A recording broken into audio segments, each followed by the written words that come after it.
Hello बच्चा लोग, तो कैसे हैं आप सभी लोग। एक बार बहुत बहुत स्वागत है आप सभी का हमारे चैनल JRM एजुकेशन हम में। तो जैसा कि आप सभी जानते हैं कि बोर्ड एग्जाम्स हमारे एकदम पास आ चुके हैं और बच्चे बहुत जोरों शोरों से प्रैक्टिस में लगे हुए हैं और मेहनत कर रहे हैं ताकि उनके बोर्ड के एग्जाम बहुत अच्छे जाएं और रिजल्ट बहुत अच्छा बनना चाहिए। ठीक है बच्चा लोग, तो शुरुआत करने से पहले एक बार चैनल को सब्सक्राइब कर लीजिए, वीडियो को लाइक कमेंट एंड शेयर कर दीजिए। जी हाँ, शेयर कीजिए ज़्यादा से ज़्यादा ताकि और बच्चों तक भी ये इंपॉर्टेंट मटेरियल पहुंचे जो आप तक पहुंच रहा है। ठीक है बच्चा लोग, शुरुआत करने से पहले एक बार नोटबुक और पेन लेके बैठ जाइए सभी लोग, ताकि इसे लिख लें, जितने भी इंपॉर्टेंट टॉपिक्स हैं वो आपको बताए जाएं। ठीक है, चलिए शुरू करें। चलो शुरू करने से पहले एक बार थम्स अप कर देंगे सभी लोग, लाइक कर देंगे वीडियो को और वही चैनल को सब्सक्राइब कर लेंगे। तो आज हम क्लास 12th का चैप्टर नंबर 13 लेकर आए हैं। लगभग चैप्टर कंप्लीट होने वाले हैं फिजिक्स के इंपॉर्टेंट मटेरियल्स के, इंपॉर्टेंट क्वेश्चंस के। ये बहुत इंपॉर्टेंट टॉपिक्स होते हैं, ये वो टॉपिक हैं जिनसे मोस्टली आने के चांसेस हैं कि यहाँ से ये क्वेश्चन पुटअप होगा ही होगा CBSE में।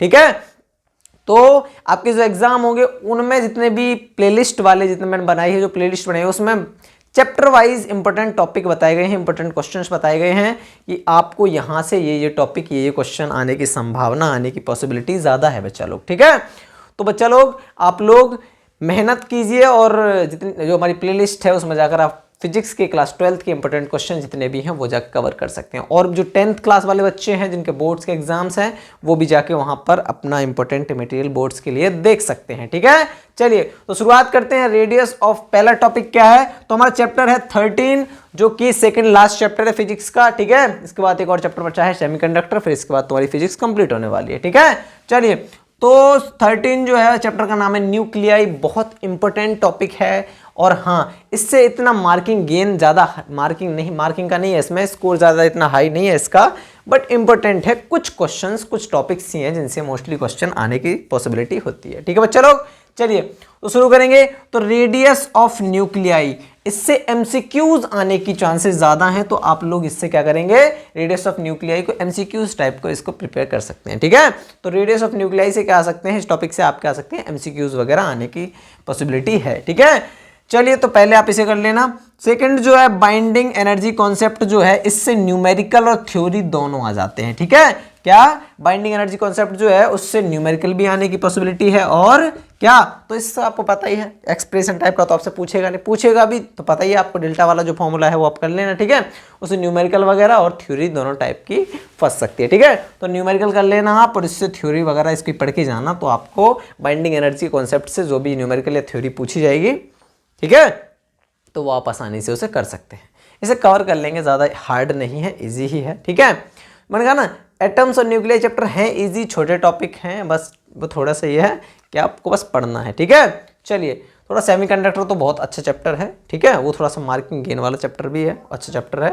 ठीक है, बट यहाँ पर एटम्स न्यूक्लियर जो है वो स्कोर भी ज़्यादा हाई नहीं है और इजी चैप्टर भी है, ज़्यादा हार्ड चैप्टर नहीं है। ठीक है, तो इजी चैप्टर्स हैं तो आसानी से आप इन्हें एक से दो दिन में आप एक दिन में आप 2-3 चैप्टर भी कवर कर सकते हैं, उनको रिवाइज करते हुए टाइम भी। ठीक है, चलिए तो आप बाइंडिंग एनर्जी कॉन्सेप्ट से आप न्यूमेरिकल एंड थ्योरी दोनों कर सकते हैं। ठीक है, इनसे आपको दोनों प्रैक्टिस करनी है। ठीक है, तो रेडियस ऑफ न्यूक्लियस MCQ हो गया, बाइंडिंग एनर्जी कॉन्सेप्ट से आपका न्यूमेरिकल प्लस थ्योरेटिकल। ठीक है, चलिए थर्ड जो है वो इजी है और बहुत इजी है। Nuclear fission and fusion reaction, इन दोनों से आपको क्या nuclear fission and fusion reaction से आपको क्या करनी है, थ्योरेटिकल पढ़ लेना है। इसको थ्योरी पढ़नी है, इतना ज़्यादा नहीं पढ़ना है आपको। इसमें बताया गया है कि जो संजो होता है किस तरीके से, उनमें क्या प्रोसेस होती है, उसमें क्या रिएक्शंस होती हैं, तो आपको इसमें पढ़ना पड़ेगा, आपको फिजन रिएक्शन क्या होती है।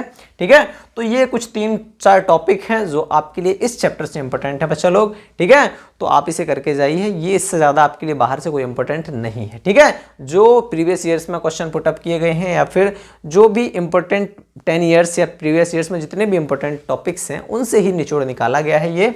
ठीक है, तो एक तरीके से कंक्लूजन होता है कि ये इन टॉपिक्स से मोस्टली क्वेश्चन पुटअप हुए हैं। ठीक है, मोस्टली हर एग्जाम में इस तरीके के क्वेश्चन रखे गए हैं, तो इसीलिए हम वो टॉपिक आपको बता रहे हैं जो हर बार पूछे जाते हैं। ठीक है, कुछ टॉपिक तो होते ही हैं जो कभी कभार नए आ जाते हैं, पर नया कुछ नहीं होता, सब NCERT से ही कवर होता है। कहते हैं NCERT जो है ना वो बहुत डीपली नॉलेज है उसमें। ठीक है, उसमें ऐसा कोई कॉन्सेप्ट नहीं है जो ना हो, बट वो है ना आप पढ़ते नहीं, उसे लाइन टू लाइन नहीं पढ़ते हैं, वो आपके लिए बहुत उसे डीपली पढ़ेंगे उसमें भले ही आपको डेफिनेशन एक तरीके से ब्लैकिश ना हो, एकदम मतलब हाईलाइट चीज़ें ना हो, बट आप उस हाईलाइट एनसीईआरटी में हाईलाइट क्यों नहीं होता? क्योंकि उसकी एक एक लाइन इंपॉर्टेंट है, समझ रहे हैं आप? तो एनसीईआरटी अगर आप कवर कर लेते हैं ना तो भी आप 90 प्लस स्कोर कर सकते हैं।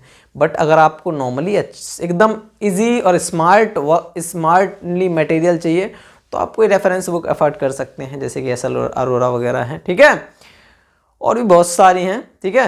तो वो आपके लिए थोड़ी सी हेल्पफुल हो सकती हैं एग्जाम में, ठीक है।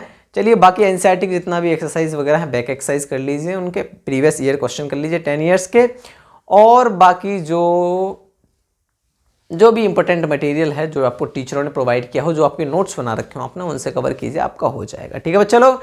चलिए तो मिलते हैं अगली वीडियो में, लास्ट चैप्टर में मिलेंगे, और तब तक के लिए bye bye, take care. Channel को सब्सक्राइब कर लीजिए, वीडियो को लाइक कमेंट एंड शेयर कर दीजिए, और हाँ मेहनत करते रहिए क्योंकि मेहनत का फल मीठा होगा, अच्छा होगा, डोंट वरी, सब अच्छा होगा।